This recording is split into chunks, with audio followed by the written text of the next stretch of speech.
नमस्कार, 20 मिनट में 20 खबर में आप सभी का बहुत स्वागत है। मैं हूं आपके साथ माजिद अंसारी। हम अगले 20 मिनट में आपको देश दुनिया की 20 ऐसी खबरें बताने वाले हैं जो इस वक्त न केवल सुर्खियों में है बल्कि दिलचस्प और अहम भी है। तो शुरू करते हैं 20 मिनट में 20 खबरों का सिलसिला। सबसे पहले देखते हैं राजस्थान की कौन कौन सी खबर इस वक्त अहम है।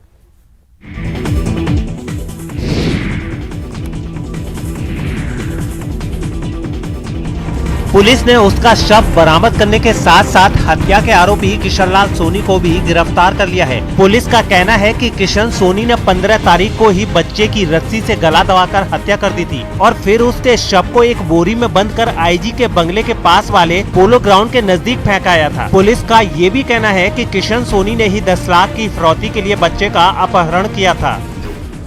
उस लिस्ट से देखा हमने कहाँ वो सेल हुआ है, उस डेट का, उस सीरियल नंबर का कट्टा, तो उससे करते करते हम लोग संदिग्ध के घर तक पहुंचे। पुलिस इसे फिरौती का केस तो बता रही है, लेकिन लोगों को समझ में नहीं आ रहा है कि जब पीड़ित परिवार की आर्थिक हालत बेहद खराब है तो फिर आरोपी पड़ोसी ने 10 लाख की डिमांड क्यों की। जयपुर में संजीव प्रकाशन के दफ्तर में जबरदस्त तरीके से तोड़फोड़ की गई। तोड़फोड़ करने वाले लोग एक खास संगठन के लोग थे और वो संजीव प्रकाशन की एक किताब में छपी आतंकवाद की परिभाषा से नाराज थे। आतंकवाद की परिभाषा को लेकर ही उन्होंने जमकर हंगामा किया और संजीव प्रकाशन के दफ्तर में घुसकर काफी तोड़फोड़ की, जिसका एक वीडियो भी सामने आया है जिसमें कुछ लोग दफ्तर के अंदर उत्पात मचाते दिखाई दिए। उन्होंने वहाँ रखी किताबें, मेज और कुर्सियों को निशाना बनाया। चंद मिनटों में आरोपियों ने पूरे दफ्तर को तहस नहस कर दिया। अलमारी को गिरा दिया गया, जहां देखेंगे वहां पर बुक्स को फेंका गया। इस टॉपिक को लेकर आपत्ति थी, वो राजस्थान बोर्ड की पुस्तक के अंदर था। इस घटना के बाद इस किताब को छापने वाले प्रकाशक के कर्मचारी काफी डरे हुए हैं। 40-50 लोग थे, गाड़ी क्लोज करने लग गए, धमकी देने लग गए, बाहर निकलो।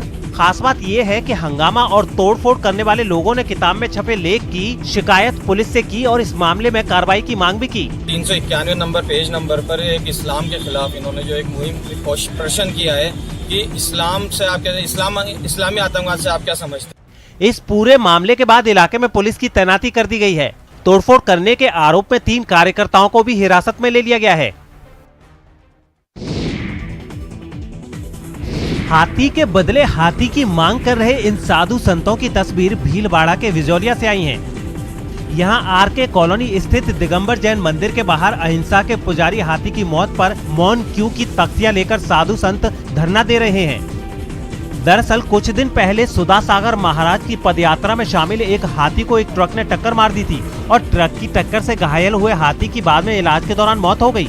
अब ये लोग उसी हाथी के बदले एक दूसरे हाथी की मांग कर रहे हैं। इनका कहना है कि अगर उन्हें जल्द दूसरा हाथी नहीं मिलता तो फिर वो भूख हड़ताल शुरू कर देंगे। जबरदस्ती मथुरा भेज दिया, वहाँ गया हाथी, वहाँ खत्म हो गया साहब। तो हम हाथी के बदले हाथी चाहते। जुलूस में हाथी था और हाथी के आगे बहुत सारी जनता थी। अगर हाथी को ट्रक नहीं लगता तो हाथी के सामने बहुत सारी जनता मारी जाती, पर ये लोग तो कहते हैं कि तो उसको तो मरना ही था तो मर गया। टेस्ट का ट्रक था, उनका गजरत सजा रखा था उसमें, तो वो इतनी जोर से हाथी को टक्कर मारी कि उसके अंदर के सब मतलब फट गए।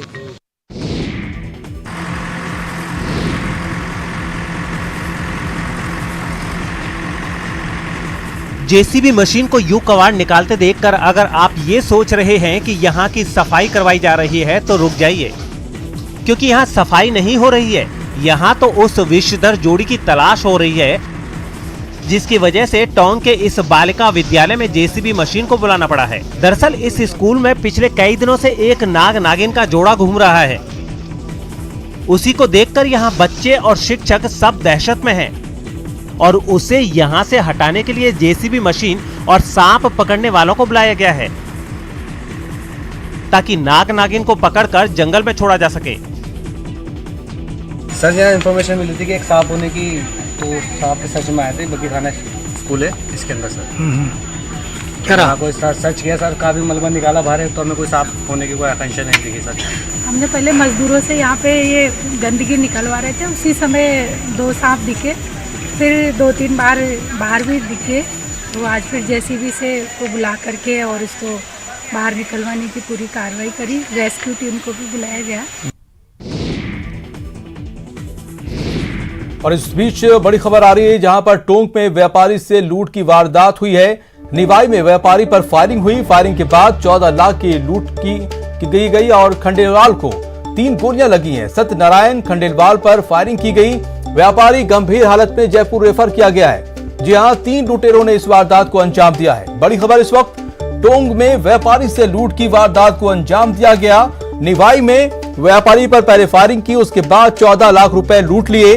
आपको बता दें कि सत्यनारायण खंडेलवाल पर पहले फायरिंग की गई, 3 गोलियां उन्हें लगी और उन्हें गंभीर हालत में जयपुर रेफर किया गया है।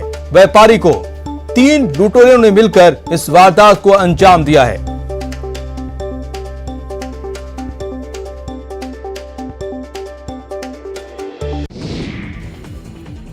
देश भर में कोरोना के मरीजों की संख्या बढ़ने के साथ ही कई राज्यों ने इस महामारी के खिलाफ सख्ती भी शुरू कर दी है, जिसमें राजस्थान का नाम भी शामिल है।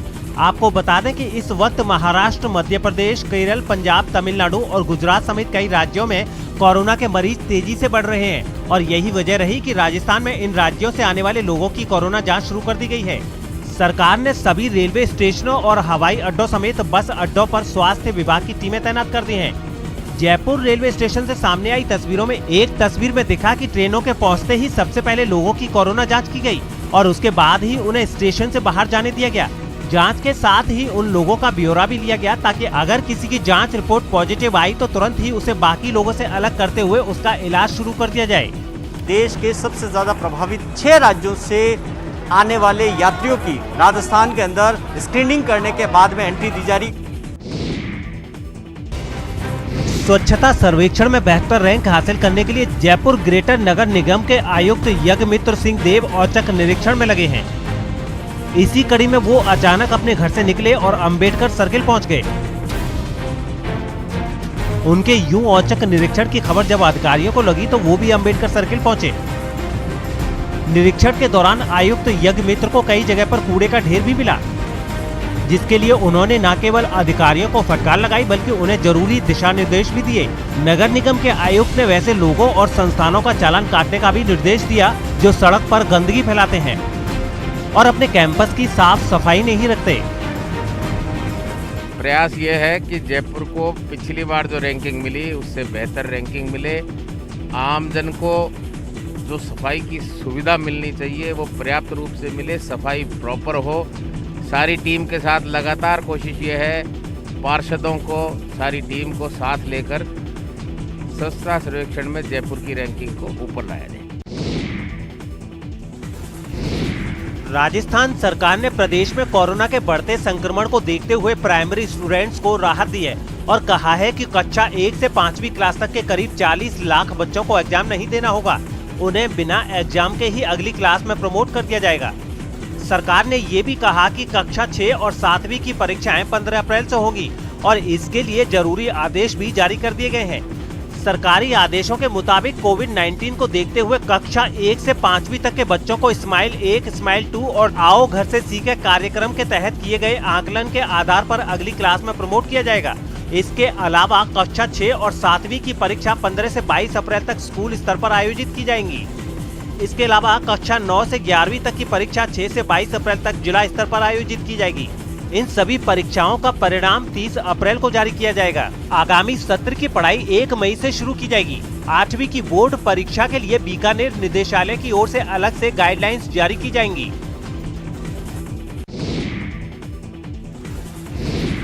विधानसभा की 3 सीटों पर होने वाले उपचुनाव से पहले ही राजस्थान एकीकृत बेरोजगार संघ नाम के एक संगठन ने गहलोत सरकार के विरोध में अपने उम्मीदवार मैदान में उतार दिए हैं। बेरोजगारी के मुद्दे पर इस समूह से जुड़े लोगों ने पूरे राजस्थान में कांग्रेस सरकार के खिलाफ मोर्चा खोल रखा है और नौकरी नहीं तो वोट नहीं अभियान के तहत उन्होंने विधानसभा की इन तीनों सीटों पर अपने उम्मीदवार भी उतार दिए। इसके साथ ही उन्होंने उन उम्मीदवारों का चुनाव प्रचार भी शुरू कर दिया। भीलवाड़ा की सहाड़ा विधानसभा सीट पर उन्होंने अपने उम्मीदवार के समर्थन में एक रैली भी निकाली। इस दौरान प्रदर्शनकारियों ने इस सीट पर कांग्रेस उम्मीदवार को हराने और बेरोजगार उम्मीदवार को जिताने की अपील भी की। इस रैली में शामिल लोगों के हाथों में कई पोस्टर और बैनर भी दिखाई दिए। इसके साथ ही वहां जमकर ढोल बजाए गए और गहलोत सरकार के खिलाफ खूब नारे भी लगाए गए।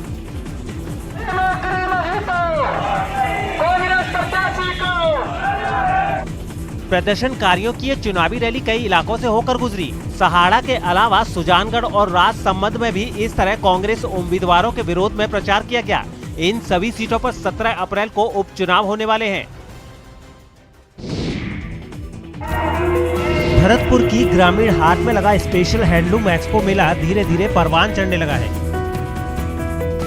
इस मेले का आयोजन केंद्रीय वस्त्र मंत्रालय और जिला उद्योग केंद्र की ओर से किया गया है।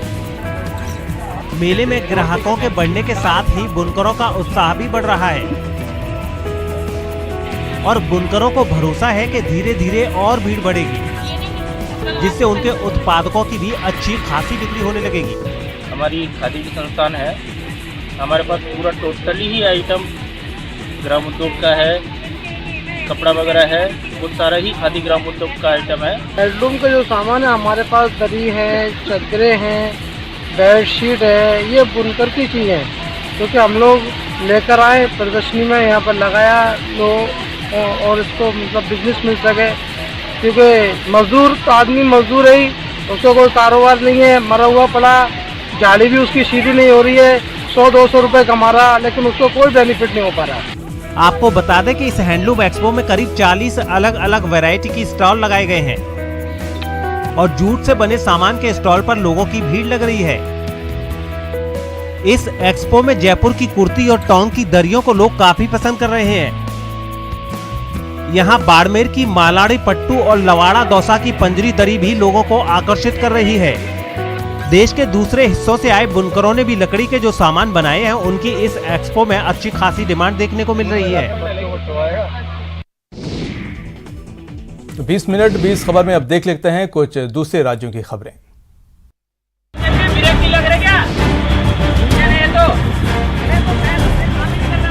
वही है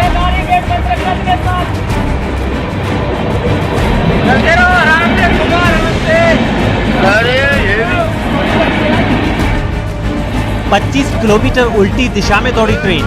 जी हाँ, 1-2 किलोमीटर नहीं बल्कि पूरे 25 किलोमीटर तक ट्रैक पर ट्रेन इसी अंदाज में उल्टी दिशा में दौड़ती रही और उसमें सवार यात्रियों की जान हलक में अटकती रही। ट्रेन के रिवर्स गियर की कहानी बताएंगे आपको, लेकिन उससे पहले ट्रैक पर ट्रेन के रिवर्स रन को देखते जाइए।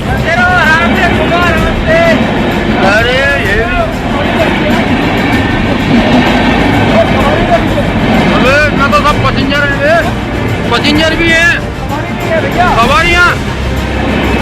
ट्रेन ऐसे ही कई किलोमीटर तक ट्रैक पर उल्टी दिशा में दौड़ती रही।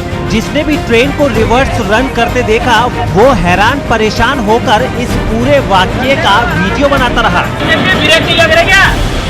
इंजन है तो अब सुनिए आखिर हुआ क्या जो ट्रेन ऐसे उल्टी दिशा में दौड़ती रही। ये पूरा मामला उत्तराखंड का है। पूर्णागिरी जन शताब्दी एक्सप्रेस नई दिल्ली से टनकपुर जा रही थी। ट्रेन में करीब 70 यात्री सवार थे। ट्रेन के सामने अचानक एक गाय आ गई। ब्रेक लगाने के बाद ट्रेन उल्टी चल पड़ी, जिसके बाद वायरलेस से स्टेशन स्टाफ को सूचित किया गया और बड़ी मशक्कत के बाद ट्रेन को रोका गया। इसके बाद यात्रियों को चकरपुर में सुरक्षित उतारकर बसों से रवाना किया गया। शुक्र इस बात का है कि कोई बड़ा हादसा नहीं हुआ। हालांकि घटना के बाद ट्रेन के ड्राइवर और गार्ड को सस्पेंड कर दिया गया है। लेकिन उत्तराखंड में एक सप्ताह के भीतर ये दूसरी घटना है जब रेल दुर्घटना होते होते बची है। ऐसे में रेलवे के सेफ्टी सिस्टम पर सवाल उठ रहे हैं। पूर्वी दिल्ली नगर निगम ने बच्चों को खेलने की सुविधा देने के लिए कबाड़ हो चुके एक पुराने ट्रक को पार्क में तब्दील कर दिया है। इस ट्रक में बच्चों के लिए तरह तरह के झूले रखे गए हैं। इस ट्रक के जगह जगह पहुंचने से अब बच्चे कहीं भी पार्क जैसा लुत्फ उठा सकेंगे। ये बाहर जो चीजें निकाल के लगाई गई हैं, ये सब किसी के अंदर पैक हो जाती हैं। पूर्वी दिल्ली नगर निगम के एक अधिकारी ने इस ट्रक को पार्क का रूप देने के पीछे की वजह भी बताई। 14 ऐसे वार्ड है जहाँ पे कि पार्क नहीं है, वहाँ के बच्चों के लिए हम एक मोबाइल चिल्ड्रन पार्क बनाए हैं। संक्रमण काल में ये पार्क बच्चों के लिए किसी नेमत से कम नहीं है। अगर इस चलते फिरते पार्क में कोरोना गाइडलाइंस का ठीक से ख्याल रखा गया तो फिर ये कहना होगा कि बच्चों के लिए पार्क घर तक चलकर आया है। उत्तराखंड के भीमताल के directorate of cold water fisheries यानी DCFR के तालाबों में मचल रही ये रंग बिरंगी मछलियां कोई विदेशी नहीं है, बल्कि उत्तराखंड की नदियों में मिलने वाली वो मछलियां हैं जिनसे अब आप अपने एक्वेरियम की सुंदरता बढ़ा सकते हैं। वैज्ञानिकों ने उत्तराखंड के नदियों, तालाबों और गदेरों से ऐसी 30 मछलियों को खोजा है जो एक्वेरियम के लिए फिट हैं। ऑर्नामेंटल फिश को चिन्हित किया गया है, उसमें से हमने उत्तराखंड में अभी तक जो स्टडी हुई उसमें लगभग 30 से 35 प्रजाति हम लोगों ने पाई है। खास बात ये है कि DCFR मछली पालन से जुड़े पुराने और नए किसानों को भी इन रंग बिरंगी मछलियों के संसार से जोड़ रहे हैं ताकि किसानों की इनकम दोगुनी हो सके। ये एक बहुत अच्छा एक लाइवलीहुड का एक सोर्स बनने जा रहा है। पिछले 2-1 सालों में यहाँ उत्तराखंड को देखेंगे और अभी भी कोविड के दौरान भी जो अप्रवासी भाई लोग यहाँ आए हुए थे उन्होंने फिशरी के सेक्टर में काफ़ी कुछ अपनी रुचि दिखाई है। कोशिश तो यही करके आई हूँ कि जो यहाँ हमें प्रशिक्षण दिया जाएगा वो आगे हमारे लिए लाभदायक हो। इसमें मैं पूरी कोशिश करूँगी कि जो प्रशिक्षण मैं यहाँ सीखे जा रही हूँ वो हमारे सभी ग्राम पंचायतों में, हमारे क्षेत्र में, जो ब्यास घाटी के क्षेत्र में, सभी को मैं उसकी जानकारी दे सकूँ। घरों के एक्वेरियम की सुंदरता बढ़ाने वाली इन मछलियों का ज्यादातर कारोबार या तो विदेश से होता है या पूर्वोत्तर के राज्यों से, लेकिन अब सरकार की कोशिश प्रदेश में ही इन मछलियों का बड़ा मार्केट तैयार करने की है। उत्तर प्रदेश में लखनऊ के चारबाग और वाराणसी के कैंट रेलवे स्टेशन पर आतंक मचाने वाले बंदरों को भगाने के लिए रेलवे प्रशासन ने अनोखा तरीका निकाला है। इन स्टेशनों के लिए लंगूर पालने वाले कुछ लोगों को 6 महीने के कॉन्ट्रैक्ट पर रख लिया गया है, जो लंगूर की आवाज निकालकर वहां मौजूद बंदरों को भगाने का काम करते हैं।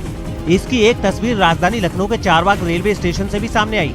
वहां लंगूर पालने वाले 3 लोग स्टेशन पर बंदर भगाते दिखे। स्टेशन के अलग अलग हिस्सों में घूम घूम कर उन्होंने बंदरों को भगाने की कोशिश की। कभी प्लेटफॉर्म, कभी पुल पर तो कभी स्टेशन की सीढ़ियों पर वो लोग लंगूर की आवाज निकालकर बंदरों को डराते दिखे। स्टेशन पर बंदरों को भगाने में जुटे इन लोगों ने बताया कि वो उनकी आवाज सुनकर क्यों भाग जाते हैं। आवाज देते हैं तो समझ लो तुम भागो, नहीं तो ऊपर से एक लंगूर आ रहा हमारा तुम्हें उठा के नीचे फेंक देगा। चारबाग रेलवे स्टेशन से यात्रा करने वाले लोगों ने भी रेलवे के इस कदम को सराहा है। काफी सराहनीय है, ये बहुत ही अच्छा कदम है। इस तरह वाराणसी के कैंट रेलवे स्टेशन पर भी बंदरों को भगाने के लिए लंगूर की आवाज निकालने वाले कुछ लोगों को रखा गया है। यूपी के मेरठ में इस बार होली का त्योहार मोदीमय होने वाला है, क्योंकि इस बार बाजार में पिचकारी हो या मुखौटे, रंग हो या कलर, बैलून्स, सब पर पीएम मोदी की छाप नजर आ रही है। दुकानदारों का कहना है कि पीएम मोदी देश ही नहीं दुनिया के लिए मिसाल है। लिहाजा लोगों की पसंद को देखते हुए इस बार की होली में उनके नाम और चेहरे वाले पिचकारी मार्केट में उतारे गए हैं। पीएम वाले पिचकारी और मुखौटे देख आम लोग भी बेहद खुश हैं और उनका कहना है कि अब की बार तो यही पिचकारी लेकर घर जाएंगे। और हम आपसे पिचकारी लेके जा रहे हैं और अब हम उन बच्चों को एक मास्क अपनी ओर से फ्री में दे रहे हैं, जिससे कि बच्चे अपने हिलते रहें, जुलते रहें, मिलते रहें और आगे भी हमसे संपर्क में रखें। भगवा रंग होएगा, सिर्फ भगवा होली बनेगी। सारे रंग बिल्कुल खिलकर आएंगे, मजा आएगा होली बनाने में। ये इंडियन पिचकारी है और ऐसी इसमें बहुत सारे तरीके के डिजाइन, बच्चों के कार्टून नेटवर्क के, गुलाल वाली पिचकारी भी आई है। जो हैंडमेड चीज़ें हैं उनका रुझान इस बार ज़्यादा है, तो ठाकुर जी के लिए हमारे पास बाल्टी पिचकारियाँ हैं और उन्हीं के साइज़ के हिसाब से, जैसे ठाकुर जी की छोटी मूर्तियाँ होती है तो उसी में उन्हीं के साइज़ के हिसाब से हैं।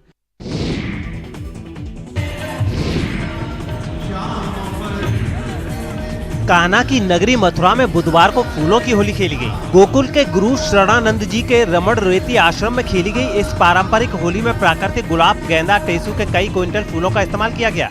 इस अनोखी होली से यहाँ आए भक्त और संत सब के सब कान्हा के रंग में सरोवर नजर आए। गुरु शरणानंद आश्रम में किस तरीके से जो होली है फूलों की, वो भव्य होली का आयोजन हो रहा है।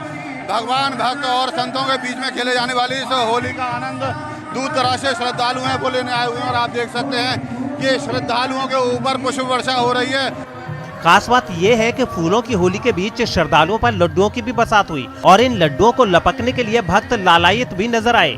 यहाँ होली तो पारंपरिक अंदाज में खेली गई, लेकिन कोरोना संक्रमण की वजह से वो नजारा देखने को नहीं मिला जो 2 साल पहले तक नजर आता था।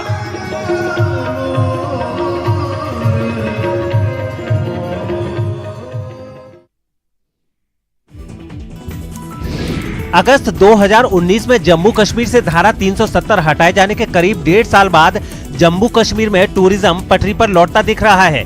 बीते सर्दियों के मौसम ने जम्मू कश्मीर को एक बार फिर पुराने दौर में पहुंचा दिया है और श्रीनगर में शिकारे एक बार फिर डल झील में सरपट दौड़ते दिखने लगे। सड़कों पर पर्यटकों की भारी भीड़ भी दिखने लगी है। साथ ही कश्मीर की खूबसूरती के बीच चेहरों पर ना कोई तनाव दिखा और ना ही कोई डर। पहले की तरह लोग एक दूसरे की फोटो खींचते दिखाई दिए। मैं 2 दिन के लिए आया था, लेकिन ये जगह इतनी अच्छी लगी कि आज मुझे 7 दिन हो गए हैं यहाँ कश्मीर में। टूरिस्ट तो बहुत सेफ है। दूसरा यहाँ की लोकल पब्लिक और ये बहुत कोऑपरेटिव। पर्यटन जम्मू कश्मीर के एक बड़ी आबादी के लिए पेट भरने का जरिया है। चाहे शिकारा चलाने वाले लोग हों या फिर बोट हाउस चलाने वाले, सभी के चेहरे हजारों पर्यटकों के आने से खिल उठे। इस साल हमें ऐसे देखने को मिला है कि फेब के महीने में हमारे टूरिस्ट आए। ये वो टूरिस्ट हैं जो अब्रॉड जाते थे। कोरोना संकट की वजह से लोग छुट्टियां मनाने विदेशों में नहीं जा पाए। दुनिया भर में अंतर्राष्ट्रीय पर्यटन का उद्योग ठंडा पड़ने लगा, लेकिन कश्मीर को अमन वापसी के रास्ते पर ले जाने के लिए ये हालात मुफीद साबित हुए। एक अच्छे विंटर टूरिज्म सीजन के बाद अब कश्मीर में बहार है और पहले से ही यहाँ टूरिस्ट की आमद का सिलसिला शुरू हो चुका है। केवल श्रीनगर ही नहीं बल्कि पूरे जम्मू कश्मीर में पिछले कुछ महीनों में पर्यटकों की जैसे बाढ़ सी आ गई है और लग रहा है अब जन्नत की खूबसूरती फिर लौट आई है। और अब देख लेते हैं अंतर्राष्ट्रीय जगत की कुछ अहम खबरें। म्यांमार में सेना ने बागी जनता से निपटने के लिए सारे हथकंडे अपना लिए, लेकिन वहां के लोग सेना के जुल्म से हार मानने को तैयार नहीं है। तख्ता पलट के खिलाफ करीब 1-1.5 महीने से चल रहे प्रदर्शनों में अब तक 60 से ज्यादा लोग मारे जा चुके हैं, लेकिन लोकतंत्र बहाली की मांग पर वो सेना के सामने डटे हुए हैं। म्यांमार के यंगॉन में जनता कई बार सेना के पैतरों को फेल कर चुकी है और इस बार भी वहां की सेना के तेवर लोगों के सामने ढीले पड़ गए।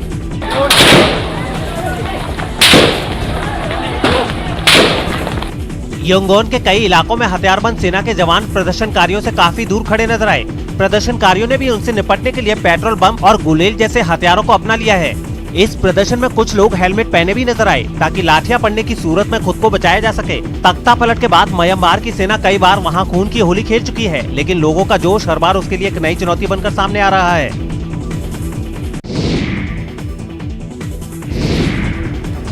अमेरिका के ओंटारियो से सांसें थाम कर रख देने वाली तस्वीरें सामने आई हैं। यहाँ एक मकान में ऐसा जोरदार धमाका हुआ जिससे न सिर्फ वो तिनकों में तब्दील हो गया, बल्कि दुख की बात ये रही कि इसमें 2 लोगों की मौत भी हो गई। बताया गया है कि उस मकान में चोरी छिपे बड़े पैमाने पर पटाखे रखे थे और उन्हीं की वजह से आग लग गई। धमाके और आग के बाद वहाँ जो खौफनाक मंजर सामने आया वो किसी के भी रोंगटे खड़े कर देने के लिए काफी था। कुछ ही सेकंड में पूरा का पूरा मकान धमाके से उड़ गया।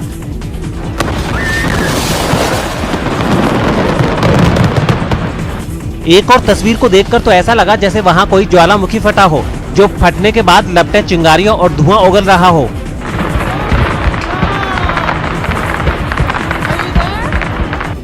इस ताकतवर धमाके ने पूरे इलाके को दहला दिया, जबकि काफी दूर पर मौजूद कई मकानों के भी शीशे तोड़ दिए। कुछ ही पलों में वहां पुलिस, फायर ब्रिगेड और कई रेस्क्यू टीमें पहुंच गईं। इस हादसे में 3 लोग घायल भी हो गए, जिन्हें पुलिस ने अस्पताल पहुंचाया और उसके बाद पूरे इलाके को सील कर दिया। Without knowing exactly what was in there, but due to the large explosion, it would be at minimum investigating a felony. धमाके में उस मकान की छत उड़ गई और सिर्फ ढांचा ही बाकी रह गया। उसके आसपास का इलाका भी खंडहर में तब्दील हो गया। उस मकान और उसके आसपास की इमारतों से लपटें और धुआं उठता देखा, जिससे निपटने के लिए वहां फायर ब्रिगेड की कई टीमें जुटी दिखीं।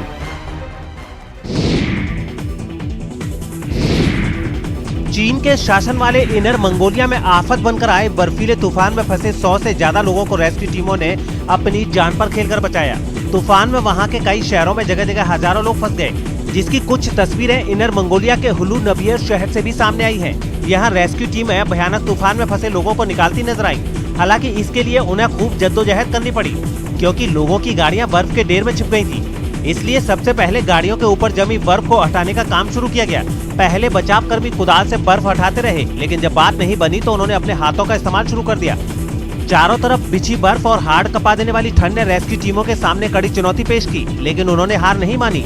गाड़ियों से बर्फ हटाने के बाद सड़कों पर जमी बर्फ को साफ किया गया। इसके बाद एक एक कर वहां से भी गाड़ियों को रवाना कर दिया गया।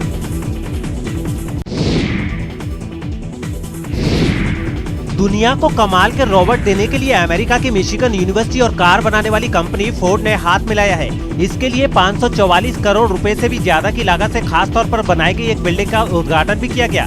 वहां से सामने आई तस्वीरों में अलग अलग तरह के रोबोट अपने जलवे दिखाते नजर आए। 2 रोबोट तो किसी जानवर की तरह 4 पैरों वाले दिखे, लेकिन हूबहू इंसान जैसी कद काठी वाला एक रोबोट तो बिल्कुल इंसान की ही तरह ट्रेडमिल पर वॉक करता नजर आया। उस पर बस सेल लगाने की ही कमी थी। फर्श पर तो वो आराम से चलता हुआ दिखा। रेत पर चलते हुए भी वो एक बार भी नहीं लड़खड़ाया। बताया गया कि फोर्ड के इंजीनियर और यूनिवर्सिटी के प्रोफेसर अब मिलकर काम करेंगे ताकि रोबोटिक्स की दुनिया में नए कारनामे किए जा सकें। फिलहाल इतना ही। नमस्कार।